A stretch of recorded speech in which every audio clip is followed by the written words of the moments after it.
আসসালামু আলাইকুম প্রিয় শ্রোতা। শুরু করছি মুক্তিযোদ্ধা মতিউর রহমান রেন্টু রচিত আমার ফাঁসি চাই বইয়ের আজকের ষষ্ঠ পর্ব। আমাদের গুলি ক্রমশ ফুরিয়ে যেতে লাগলো। দুপুর গড়িয়ে বিকেল হতে লাগলো। ধীরে ধীরে আমাদের অস্ত্রগুলো একের পর এক থেমে যেতে লাগলো। যখনই আমাদের একটা অস্ত্র থেকে যায় তখনই বুঝতে পারি আমাদের সাথী যোদ্ধার গুলি হয় শেষ, অথবা আহত কিংবা নিহত হয়েছে। সন্ধ্যা নাগাদ আমাদের একের পর এক প্রায় সকল অস্ত্র থেমে গেল, অর্থাৎ আমাদের প্রায় সকল সাথীর গুলি শেষ অথবা আমাদের প্রায় সাথী নিহত। সন্ধ্যা হওয়ার সাথে সাথে অবস্থা বেগতিক দেখে আমি ক্রুলিং করে আখ্যাত থেকে বেরিয়ে ধান খেতে ঢুকে পড়ি। সারা রাত ক্রুলিং করার পর যখন সকাল হয় তখন আমি কোথায় তা জানি না। ধান গাছের পাতা আর শীষের ধারে আমার সমস্ত শরীর কেটে ফালি ফালি হয়ে গেছে।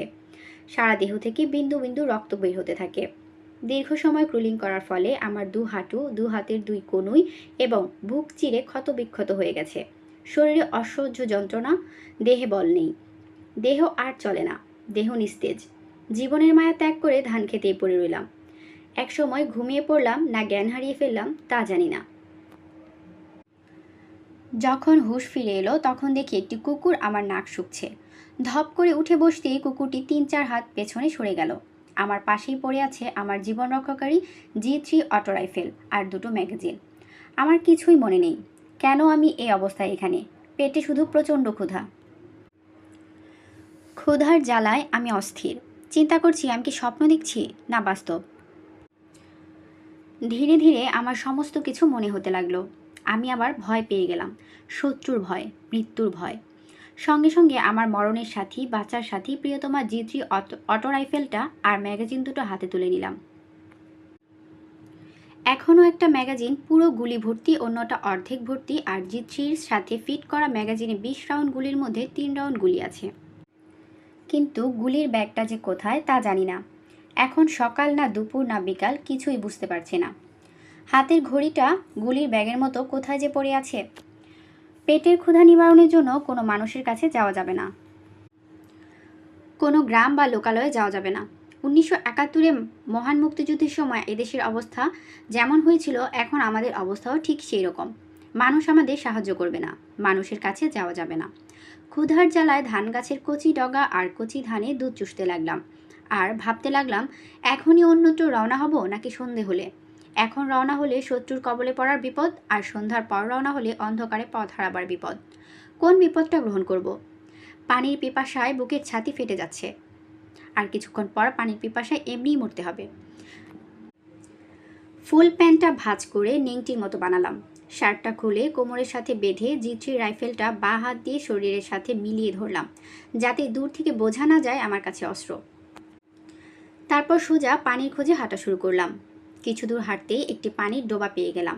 এক লোক পায়খানা করে ওই ডোবার শৌচ করতে এসেছে। আমি ওই লোককে গান পয়েন্ট করে আমাকে সোজা সীমান্তের দিকে নিয়ে যাওয়ার নির্দেশ দিলাম, নইলে প্রাণে মারার হুমকি দিলাম। সীমান্তের কাছাকাছি আসতেই দূর থেকে ভারতের পাহাড় নজরে এলে আমি ওই লোকের হাত ধরে তাকে জোর করে নিয়ে আসার জন্য ক্ষমা চেয়ে ছেড়ে দিলাম।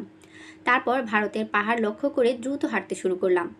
সীমান্তে পৌঁছতে আমার সন্ধ্যা গড়িয়ে রাত হলো।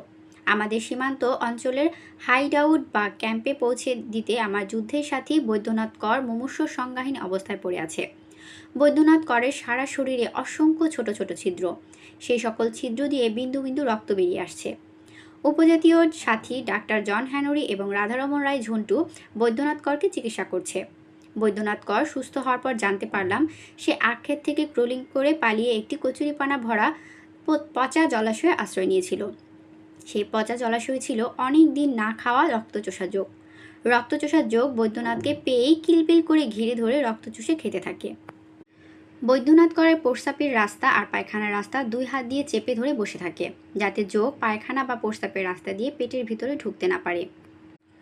বৈদ্যনাথ করের পালাবার আর কোনো পথ ছিল না, কারণ বাংলাদেশ সেনাবাহিনীর লোকেরা ওই পুকুর পাড়ে সজাগ পাহারায় ছিল। পালাবার চেষ্টা করলেই ধরা পড়তে হবে। তাই সেনাবাহিনীর হাতে ধরা পড়ার চাইতে যোগকে রক্ত দেওয়াই শ্রেয় মনে করেছে বৈদ্যনাথ কর। বাংলাদেশ সেনাবাহিনী ওই পুকুর পাড় থেকে সরে যেতে যদি আর 1-2 ঘন্টা দেরি করত, তাহলে রক্তচোষা যোগ বৈদ্যনাথ করের শরীরে সমস্ত রক্ত চুষে খেয়ে ফেলত। রক্তশূন্যতার কারণে এখনও যে কোনো সময় বৈদ্যনাথ কর মারা যেতে পারে। ওই দিনের যুদ্ধে আমি আর বৈদ্যনাথ কর ছাড়া আমাদের বাকি 17 জন সাথী নিহত হয়েছিল। জনসাধারণের চরম অসহযোগিতা এবং বিরোধিতার কারণে একই পরিণতি হয় বগুড়ার রেজাউল বাকী এবং দুলাল দে বিপ্লব ও তার সাথীদের। কমান্ডার দুলাল দে বিপ্লব যুদ্ধে প্রচণ্ড মার খেয়ে আহত অবস্থায় নৌকায় করে পালিয়ে আসার সময় তীব্র যন্ত্রণায় তার 2IC মোহাম্মদ হিরুকে নির্দেশ দেয়, হিরু, তুমি আমাকে গুলি করে মেরে ফেলো। এই নির্দেশ পালনে 2IC হিরো অক্ষমতা প্রকাশ করলে পুনরায় দুলাল দে বিপ্লব একই নির্দেশ দেয়, কিন্তু হিরুও নির্দেশ পালনে পুনরায় অক্ষমতা প্রকাশ করে।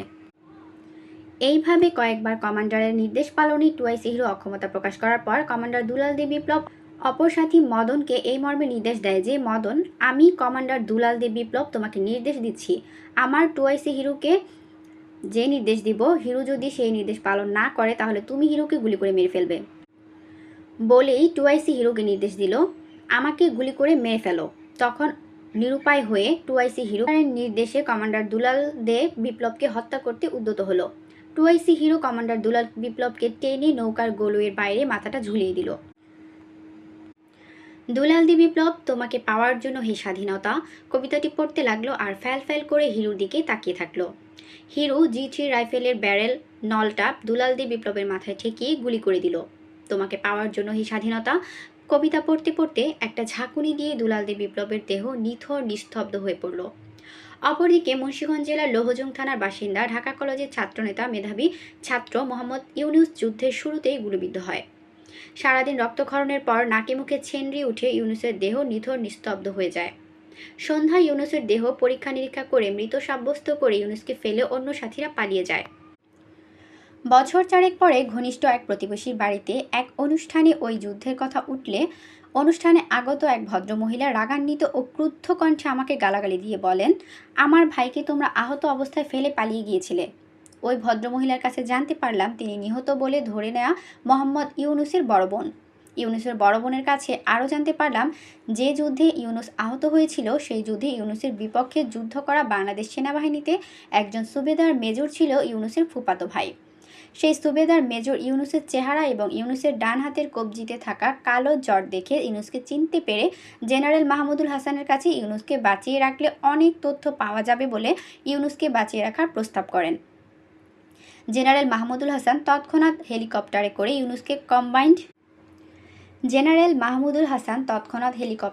ইউনুসকে কম্বাইন্ড মিলিটারি হাসপাতালে চিকিৎসার জন্য পাঠিয়ে দেন।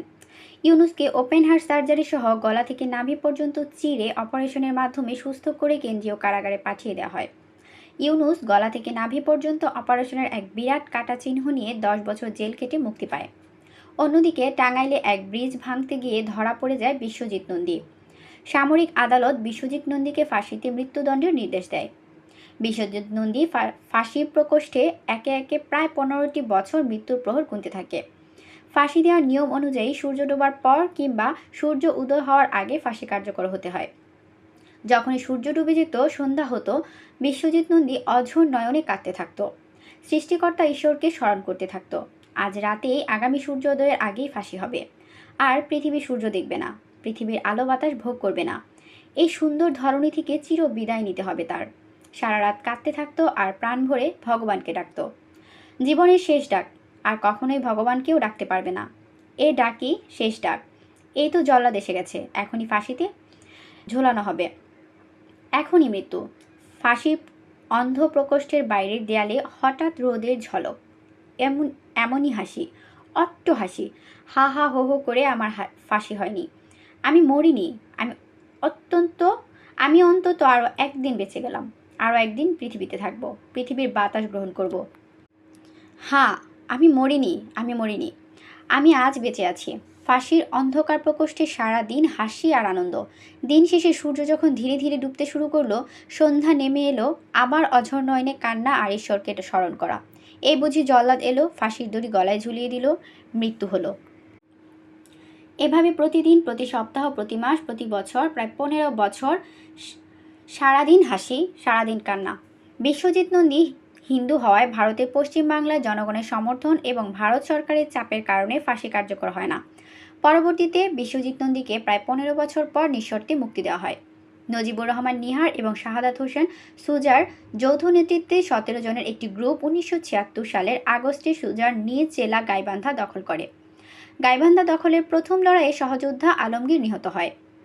৩ সেপ্টেম্বর ১৯৭৬ বাংলাদেশ সেনাবাহিনীর বগুড়া ক্যান্টনমেন্ট থেকে ৬ বেঙ্গল এবং রংপুর ক্যান্টনমেন্ট থেকে ১৬ বেঙ্গলের সৈন্যরা পুরো গাইবান্ধা ঘেরাও করে নিহার ও সুজাদের আক্রমণ করলে নিহার সুজারা পাল্টা আক্রমণের মাধ্যমে পিছু হটতে থাকে।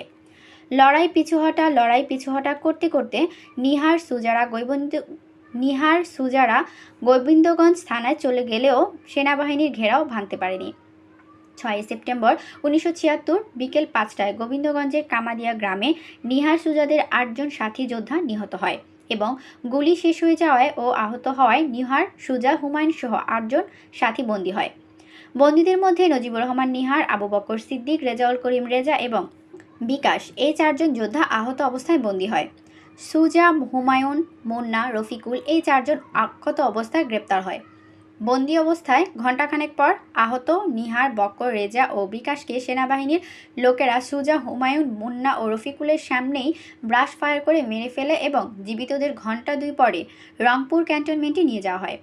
প্রায় ১ মাসব্যাপী নানা ধরনের নির্যাতন ও জবানবন্দি শেষে কর্নেল আজিজের ৫ নং মার্শাল কোর্টের বিচারে যাবজ্জীবন সশ্রম কারাদণ্ড দিয়ে রংপুর কারাগারে পাঠিয়ে দেওয়া হয়।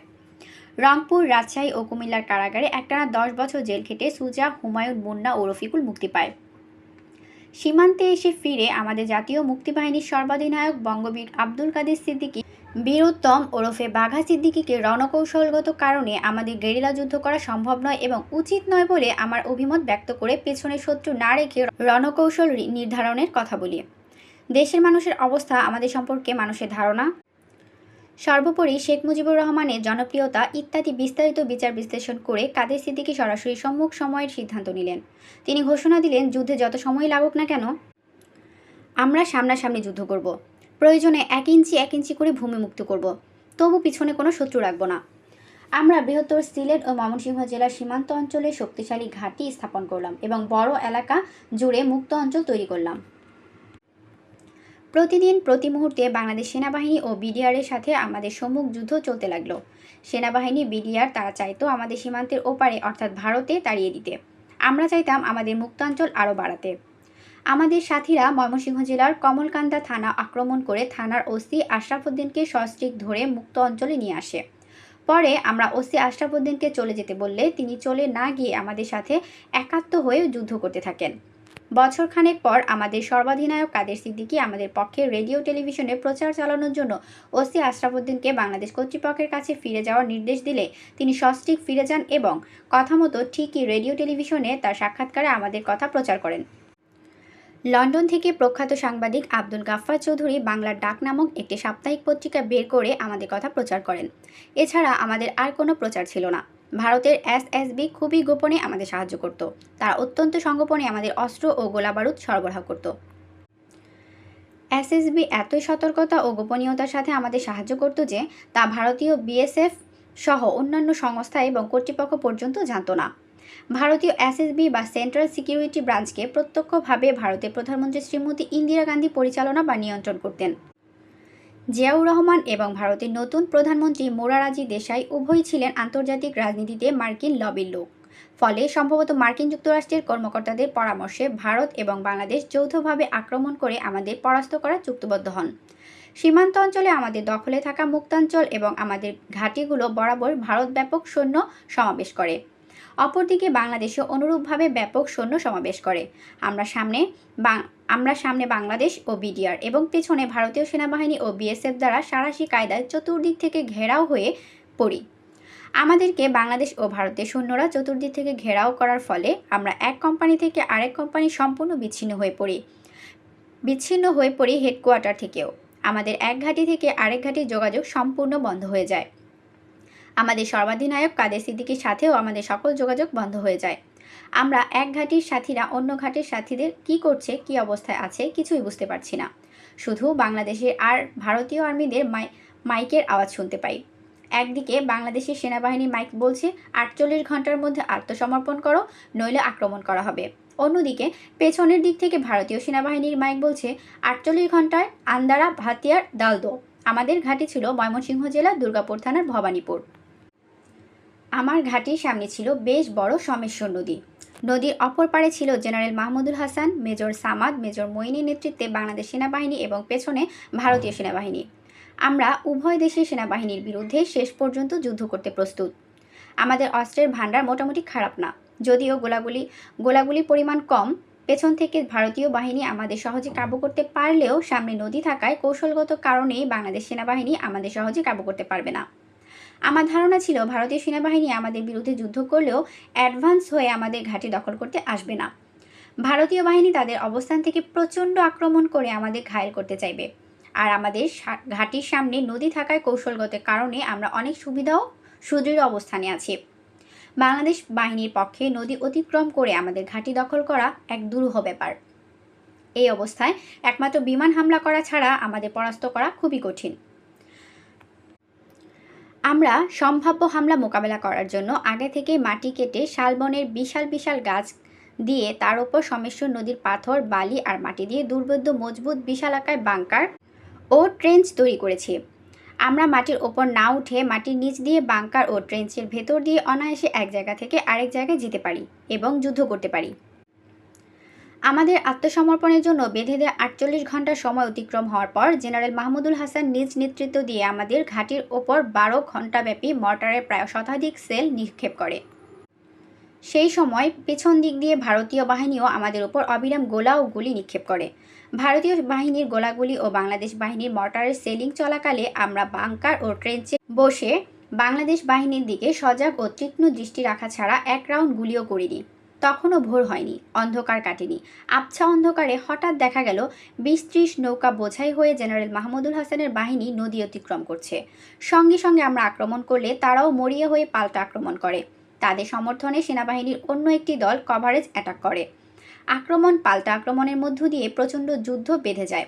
ঘণ্টা তিনেক তীব্র সংঘর্ষের পর জেনারেল মাহমুদুল হাসানের নেতৃত্বাধীন বাংলাদেশ বাহিনী প্রচণ্ড মার খেয়ে পিছু হটে যায়। এইভাবে সপ্তাহখানেক জেনারেল মাহমুদুল হাসানের আক্রমণ প্রতিহত করতেই আমাদের গোলাবারুদ ফুরিয়ে যায়। আমাদের অস্ত্রের যে মজুদ আছে তা দিয়ে বাংলাদেশ সেনাবাহিনীর আক্রমণ বছরের পর বছর প্রতিহত করা যাবে, কিন্তু গোলাবারুদের ভাণ্ডার প্রায় ফুরিয়ে এসেছে। তার চাইতেও মারাত্মক আকার ধারণ করেছে খাদ্য সংকট।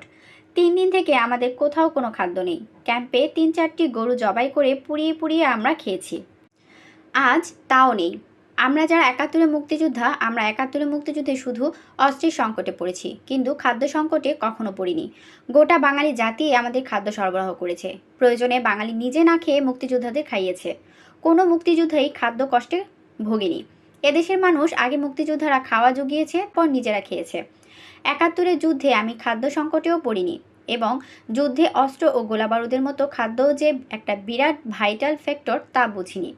এখন অস্ত্র আছে, কিন্তু গোলাবারুদের সংকটে পড়েছি। তার চাইতেও বেশি সংকটে পড়েছি খাদ্যের। আমাদের অস্ত্রপাতি 5-7 রাউন্ড গুলি ও গোলা রয়েছে, যা 5-10 মিনিটও টিকবে না। আমার মনে এখনও আশা, শেষ মুহূর্তে ভারত হয়তো সদয় হতে পারে। আবার সর্বাধিনায়ক কাদের সিদ্দিকীর সাথে যোগাযোগ প্রতিষ্ঠিত হবে। আমাদের কয়েকজন বন্ধু পালিয়ে যেতে গিয়ে ভারতীয় বাহিনী ও বাংলাদেশ বাহিনীর হাতে ধরা পড়ে মাইকে আমাদের নাম ধরে ডাকতে লাগলো আর বলতে লাগলো কোনো অসুবিধা নেই, সবাই চলে আসেন, ইত্যাদি ইত্যাদি। 2 দিন কোনো পক্ষেরই কোনো যুদ্ধ নেই, গোলাগুলিও নেই। চতুর্দিকে নীরব। আমাদের কেউ বাংকারে, কেউ উপরে, কেউ বসে, কেউ দাঁড়িয়ে। আমাদের কোনো খাদ্য নেই। অস্ত্র আছে, কিন্তু নেই যুদ্ধ করার গুলি। সর্বোপরি নেই যুদ্ধ করার মতো বিন্দুমাত্র মানসিক শক্তি। আমি একটি ছোট কাঁঠাল গাছের নিচে দাঁড়িয়ে দেখছি জেনারেল মাহমুদুল হাসান তার বিরাট সৈন্যবাহিনী নিয়ে নৌকা করে আমাদের তীরে এসে নামলো। পাশে থাকা আমার অস্ত্রটা একবার তাকিয়ে দেখলাম, হয়তো মনের ভুলেই দেখলাম, কিন্তু হাতে তুলে নিলাম না। জেনারেল মাহমুদুল হাসান তার বাহিনীকে নদীর পাড়ে দাঁড় করিয়ে রেখে মেজর মঈন, মেজর সামাদ সহ কয়েকজন অফিসারকে সঙ্গে নিয়ে ধীরে ধীরে আমাদের ঘাঁটিতে উঠে এসে আমার সামনে দাঁড়িয়ে অত্যন্ত মোলায়েম এবং ভদ্রকণ্ঠে আমাকে বললেন, দিন, আপনার অস্ত্রটা আমার হাতে দিন। আমি শেষবারের মতো আমার অস্ত্রটা দেখলাম, তারপর আলতো হাতে জেনারেল হাসানের হাতে তুলে দিতে দিতে মনে মনে বললাম, বিদায় হে বন্ধু, বিদায়। এরপর জেনারেল হাসান বললেন, চলেন আমাদের ঘাঁটিটা একটু ঘুরে দেখি। তিনি ঘুরে ঘুরে দেখাতে লাগলেন। আমাদের সাথীরা যে যেখানে ছিল সেখানেই দাঁড়িয়ে রইল, কারো অস্ত্র হাতে, কারো অস্ত্র মাটিতে। মেজর মঈনকে অস্ত্রগুলো কালেকশন করতে বলে আমাদের সবাইকে এক জায়গায় দাঁড় করালেন।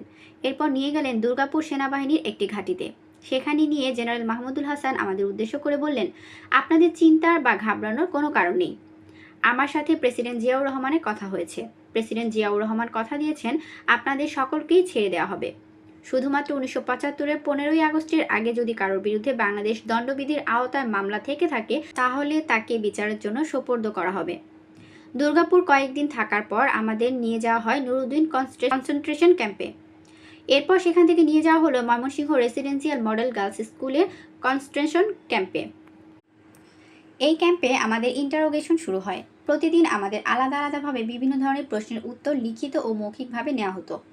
আমাদের মাঝ থেকে আমাদের সাথী চট্টগ্রামের জননেতা মৌলভী সৈয়দ আহমদকে ঢাকা ক্যান্টনমেন্টে নিয়ে টর্চার করে মেরে ফেলা হয়। এই সংবাদসহ আমাদের প্রতি ভারতের মোরারজি দেশাই সরকারের বর্বরোচিত অমানবিক আচরণের সংবাদ ভারতীয় সংবাদপত্রে প্রকাশিত হলে কংগ্রেস বিরোধী মোর্চার প্রতিষ্ঠাতা ইন্দিরা গান্ধীর পতনের মূল নায়ক, যার বদৌলতে মোরারজি দেশাই ভারতের প্রধানমন্ত্রী, ভারতের সে প্রবীণ সর্বদলীয় নেতা জয়প্রকাশ নারায়ণ বিক্ষুব্ধ হয়ে সঙ্গে সঙ্গে মোরারজি দেশাইয়ের পদত্যাগ দাবি করেন। জয়প্রকাশ নারায়ণের বক্তব্য হল, প্রতিবেশী রাষ্ট্রের বিদ্রোহীদের আশ্রয় দেয়া ভারতের নৈতিক দায়িত্ব এবং চিরকালের ঐতিহ্য। প্রধানমন্ত্রী মোরারজি দেশাই এই নৈতিক দায়িত্ব পালন না করে এবং চির ঐতিহ্য রক্ষা না করে বাংলাদেশের বিদ্রোহীদের মৃত্যুর দিকে ঠেলে দিয়ে অমার্জনীয় অপরাধ করেছেন এবং ভারতের প্রধানমন্ত্রী থাকার নৈতিক দায়িত্ব ও অধিকার হারিয়েছেন। সুতরাং আর এক মুহূর্ত দেরি না করে তাকে পদত্যাগ করতে হবে, নইলে ক্ষমতাচ্যুত করা হবে। সর্বদলীয় প্রকাশ নারায়ণ প্রধানমন্ত্রী মোরারজি দেশাইয়ের পতনের কার্যক্রম শুরু করলে ভারতের প্রধানমন্ত্রী মোরারজি দেশাই সরকার আমাদের সর্বাধিনায়ক বঙ্গবীর কাদের সিদ্দিকী সহ ভারতে থাকা কয়েকজনকে ভারতের রাজনৈতিক আশ্রয় দেন। অন্যদিকে বাংলাদেশের মুক্তিযোদ্ধা রাষ্ট্রপতি জিয়াউর রহমান তার দেয়া কথা অনুযায়ী ভবিষ্যতে রাষ্ট্রদ্রোহিতামূলক কাজে জড়িত হবে না, এই মর্মে মুচলেকা নিয়ে আমাদের নিঃশর্ত মুক্তি দেন। মূলত আমাদের প্রতি ভারতের প্রধানমন্ত্রী মোরারজি দেশাই সরকারের অমানবিক ও অনৈতিক আচরণের ফলে শেষ পর্যন্ত ভারতের সর্বদলীয় নেতা জয়প্রকাশ নারায়ণ জনতার মোর্চা ভেঙে দিয়ে প্রধানমন্ত্রী মোরারজি দেশাইয়ের পতন ঘটান। কনসেন্ট্রেশন ক্যাম্প থেকে ছাড়া পেয়েই হারিয়ে যাওয়া শেখ মুজিবুর রহমানের জনপ্রিয়তা পুনরায় উদ্ধারের এবং সংগঠন গড়ে তোলার কাজে নতুন করে ঝাঁপিয়ে পড়ি। একমাত্র কাদের সিদ্দিকী এবং তার কয়েকজন সাথী ছাড়া অন্য কেউ ভারতের রাজনৈতিক আশ্রয় না পাওয়ায় এস.এম. ইউসুফ, মোজাহিদুল ইসলাম সেলিম সহ মোস্তফা মহসিন মন্টু আরও অনেকে শেখ মুজিব নিহত হওয়ার পর যে সকল নেতাকর্মী ভারতে গিয়েছিল তারা সকলেই একে একে দেশে ফিরে আসেন। হেদায়েতুল ইসলাম কাজল, রাজশাহীর বজলুর রহমান ছানা সহ আরও কিছু সাথী বন্ধু মিলে সারা দেশের সব কয়টি বিশ্ববিদ্যালয়, কলেজ এবং অঞ্চলে নতুন করে দ্রুত সংগঠন গড়ে তুলতে থাকি। বিশেষ দায়িত্ব হিসেবে আমি ঢাকা শহরের সব কয়টি কলেজ এবং মহল্লায় সংগঠন গড়ে তুলি। আমরা শুধু ছাত্র সংগঠন গড়ে তুলেই ক্ষান্ত হতাম না, যুবলীগ, কৃষক লীগ, এমনকি মূল সংগঠন আওয়ামী লীগও আমরা গঠন করে দিতাম। আমাদের কর্মসৃষ্টি এবং কর্মী সংগ্রহ অভিযান দ্রুত গতিতে চলতে থাকে এবং আমরা দারুণভাবে সংগঠিত ও শক্তিশালী হতে থাকি। আব্দুর রাজ্জাক, এস.এস. ইউসুফ সহ কয়েকজন সহ আমাদের মধ্যে একটা অঘোষিত চেইন অফ কমান্ড তৈরি হয়। অন্যদিকে কিশোরগঞ্জ থেকে আসা মঞ্চ কাঁপানো ও ব্যাপক সাড়া জাগানো বক্তা ও সবচেয়ে জনপ্রিয় ছাত্রনেতা ফজলুর রহমান, প্রাক্তন এমপি, 1976 সালে আওয়ামী লীগ থেকে শেখ হাসিনা কর্তৃক বহিষ্কৃত, এর জ্বালাময়ী বক্তৃতা এবং সেই সাথে অভিজ্ঞ ও তুখোর সংগঠক জাহাঙ্গীর এমপি সাংগঠনিক দক্ষতা, এসব মিলে 15ই আগস্টে শেখ মুজিবের সাথে নিহত হয়ে যাওয়া শেখ মুজিবের জনপ্রিয়তা এবং সংগঠন নতুন প্রাণ পেতে থাকে। প্রকাশ্যে ফজলু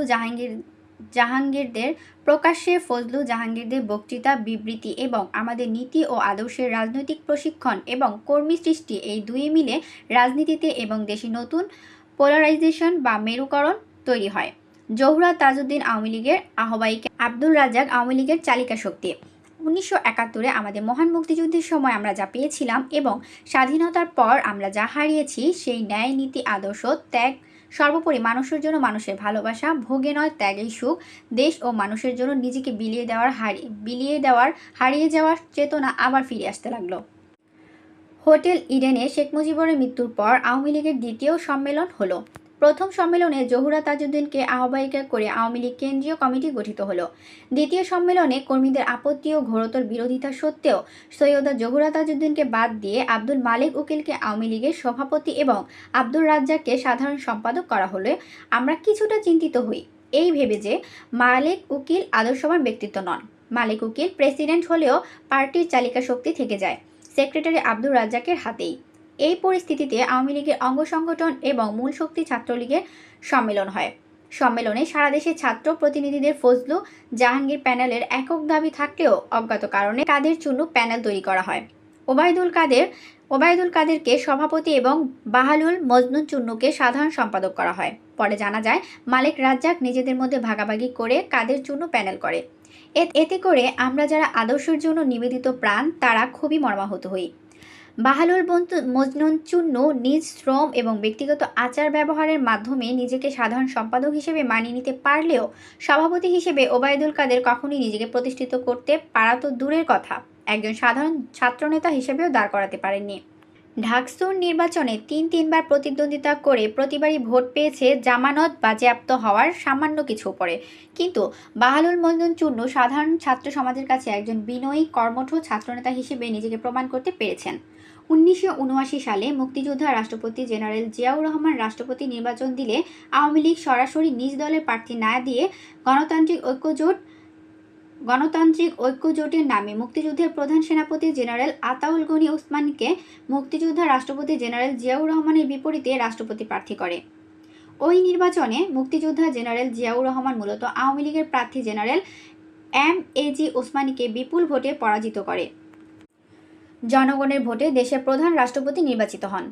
নির্বাচনের পরে জানা যায় আওয়ামী লীগ নেতৃত্ব ওই রাষ্ট্রপতি নির্বাচনকে জাতীয় ও আন্তর্জাতিক পর্যায়ে গুরুত্ব অর্থবহ সহ বৈধতা দেওয়ার জন্য মুক্তিযুদ্ধ রাষ্ট্রপতি জিয়াউর রহমানের সাথে গোপনে সলাপরামর্শ ও যোগসাজশের ভিত্তিতে মুক্তিযুদ্ধের প্রধান সেনাপতি জেনারেল আতাউল গনি ওসমানীকে রাষ্ট্রপতি প্রার্থী করেছিল।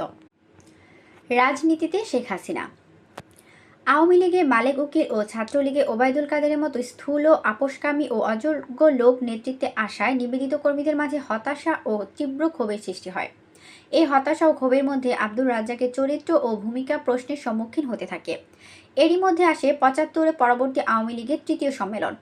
এই সম্মেলনকে সামনে রেখে রাজ্জাক এবং তোফায়েল উভয় গ্রুপ আওয়ামী লীগের নেতৃত্ব দখলে অর্থাৎ সভাপতি ও সাধারণ সম্পাদক পদ দখলের তীব্র প্রতিযোগিতায় লিপ্ত হয়। এই প্রতিযোগিতায় মালেক উকিল রাজ্জাকের সঙ্গে থাকলেও তোফায়েল গ্রুপ নেতৃত্ব দখলের কোনো প্রকার ছাড় না দেওয়ার সিদ্ধান্তে অটল থাকে। এতে আওয়ামী লীগ ভাঙনের সম্মুখীন হয়।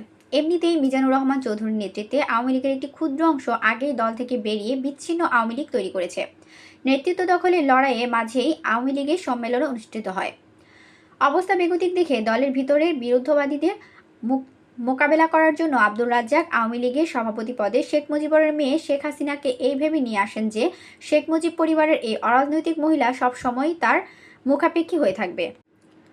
শেখ মুজিবের জীবদ্দশায় তার ছেলে শেখ কামাল, ভাগ্নে শেখ মনি, শেখ সেলিম এবং কখনো কখনো শেখ জামাল রাজনীতিতে হস্তক্ষেপ বা নাক গলালেও শেখ হাসিনা কখনোই রাজনীতির ধারে কাছেও ঘেঁষেনি।